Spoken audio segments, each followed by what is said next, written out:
அஸ்ஸலாமு அலைக்கும் வரஹ்மத்துல்லாஹி வபரகாத்துஹு. இன்றைக்கி சூப்பரான ஒரு டிஷ் பண்ண போகிறேன். என்னென்னா இன்றைக்கி வந்து பீஃப் பிரியாணி பண்ண போகிறேன் நண்பா. ஸோ பாருங்கள் எப்படின்னு. ஸோ வெங்காயம் கட் பண்ணியிருக்கேன். பீஃப் 1 கிலோ வச்சுருக்கேன் பாருங்கள். வெங்காயம், தக்காளி, பச்சை மிளகாலாம் வச்சுருக்கேன். தக்காளி ஒரு 3 போட்டுங்க. இப்போ பாஸ்மதி ரைஸ் 1 கேஜி. ஸோ நல்லா ஒரு அரை மணி நேரம் ஊற வச்சிடணும், ரெஸ்ட்டு கொடுத்துட்டோன்னு தான்.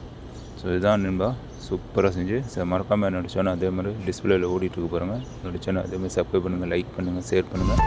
பக்கத்தில் இருக்க பெல் பட்டன் கிளிக் பண்ணி வச்சுங்க பாருங்கள். அது பாருங்கள் நம்ம டிஸ்பிளே ஓடிட்டுருக்கு. சப்ஸ்கிரைப் பண்ணிடுங்க நண்பா மறக்காமல். ஸோ என்னோடய வீடியோலாம் ஸ்கிப் பண்ணாமல் பாருங்கள், அப்போ தான் உங்களுக்கு புரியும். பாருங்கள், இப்போ ஆனியன் போட்டுக்கிறேன். ஸ்லைஸ் ஆனியன் 3 நம்பர் போட்டுக்கிறேன். கொஞ்சம் நான் ஓட்ட விட்டுறேன். ஏன்னா இதெல்லாம் கொஞ்சம் ஃப்ரை பண்ணிடணும். ஆயிலே ஊற்றாமல் போட்டிருக்கேன். இப்போ பாருங்க,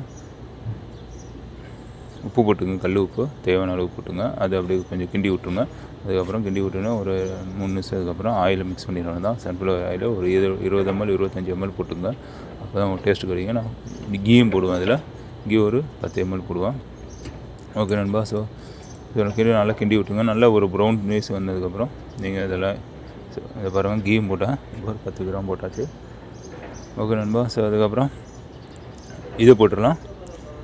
கரம் மசாலாலாம் ஒவ்வொரு கிராமும் ஒவ்வொன்றா போட்டுங்க. சின்னமன், கடமன், ஏலக்காய் எல்லாம் ஒவ்வொரு கிராம் போட்டுங்க. பே லீஃப் இல்லாமல் ஒவ்வொரு கிராம் போட்டுங்க நண்பா. ஸோ இதுதான். ஸோ கொஞ்சம் எண்ணெய் நல்லா சூடானதுக்கப்புறம் எல்லாம் ஆட் பண்ணிடலாம். பாருங்கள், கிலோ, கடமன், சின்னமன், பே லீஃப் எல்லாம் ஒவ்வொரு கிராம் போட்டு வச்சுங்க நண்பா. ஸோ எல்லாம் கொஞ்சம் நல்லா சாத்தினதுக்கப்புறம் கொஞ்சம் நல்லா ஃப்ரை ஆனதுக்கப்புறம் ஸோ ஸ்டெப் பையாக பாருங்கள். பெப்பரும் போட்டுங்க. பெப்பர் 1 கிராம் போட்டுங்க. ஸோ அதை நல்லா கிண்டி விட்டுங்க. ஸோ நல்லா ப்ரௌனிஷ் ஆனதுக்கப்புறம் இதுவும் போட்டுங்க. அப்படியே பச்சை மிளகா அதோடு சேர்த்து போட்டிங்கன்னா கொஞ்சம் அதோட வெங்காயத்தோட இதாகிரும், ப்ரௌன் ஆகிரும். அதுவும் வறுத்துரும். ஸோ ஒரு 5 நிமிஷம் நல்லா வறுத்து விட்ருங்க. அதுக்கப்புறம் பீஃப் வந்து நான் இதில் போடல, டைரெக்டாக அது பாயில் பண்ணிடுவேன் குக்கரில். பாருங்கள், இப்போ குக்கரில் பாயில் பண்ணிவிட்டுருவேன். அது போட்டுக்கிட்டு ஒரு 10 விசில் 15 விசில் விட்ருங்க. நல்லா குக் ஆனதுக்கப்புறம் ஈஸியாகிடும் உங்களுக்கு பிரியாணி. ஸோ இதோட தண்ணியை நீங்கள் யூஸ் பண்ணிக்கலாம் பிரியாணியில்.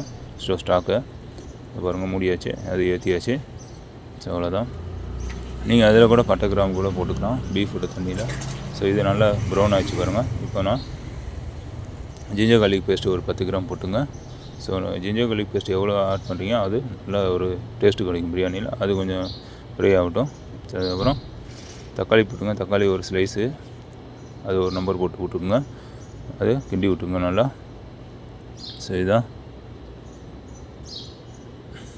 நல்லா ஒரு கொஞ்சம் எண்ணெயில் நல்லா கொஞ்சம் வதங்கட்டும் தக்காளி, ஏன்னா அது தண்ணி உள்ளது.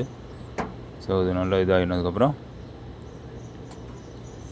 அதுக்கப்புறம் ஒவ்வொன்றா நீங்கள் இப்போ இந்த பீஃப் ஆட் பண்ணிடணும் தான். சில்லி பவுட்ரு ஒரு கலருக்காக நான் போட்டுருவேன் ஃபஸ்ட்டே. ஸோ அப்போ தான் கொஞ்சம் கலராக இருக்கும் பிரியாணி. ஸோ சில்லி பவுட்ரு போட்டுங்க. 7 கிராம் போட்டுக்குங்க.